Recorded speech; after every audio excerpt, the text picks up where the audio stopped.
গেল এপ্রিলের শুরুতে বাণিজ্য যুদ্ধ শুরু করেছিলেন মার্কিন প্রেসিডেন্ট ডোনাল্ড ট্রাম্প। তার অভিযোগ, পণ্য রপ্তানির ক্ষেত্রে বিশ্বের বিভিন্ন দেশে বৈষম্যের শিকার হচ্ছে যুক্তরাষ্ট্র।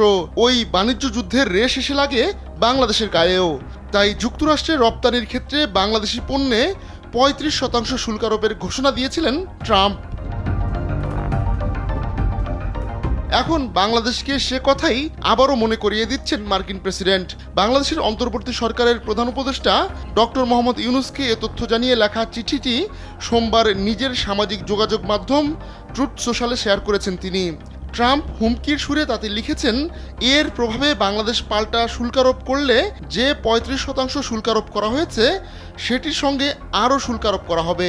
ভিসা দিচ্ছে যে কোনো এসিতে 15% নিশ্চিত ছাড়। এছাড়াও থাকছে মানি ব্যাক গ্যারান্টি নিশ্চয়তা। চিঠিতে তিনি লিখেন, যদি কোনো কারণে আপনি মার্কিন পণ্যে শুল্ক বাড়ানোর সিদ্ধান্ত নেন, তবে আপনি যে সংখ্যাটি বাড়াতে চান তা আমরা যে ৩৫% শুল্ক নির্ধারণ করেছি সেটির সঙ্গে যুক্ত করা হবে।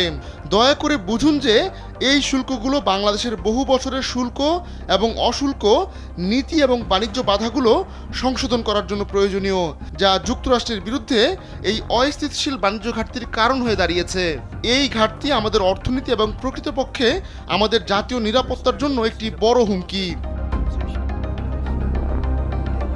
মার্কিন প্রেসিডেন্ট আরও লিখেন, ২০২৫ সালের ১ আগস্ট থেকে আমরা যুক্তরাষ্ট্রে পাঠানো যে কোনো এবং বাংলাদেশ থেকে আগত সব পণ্যে ৩৫% শুল্ক নেব।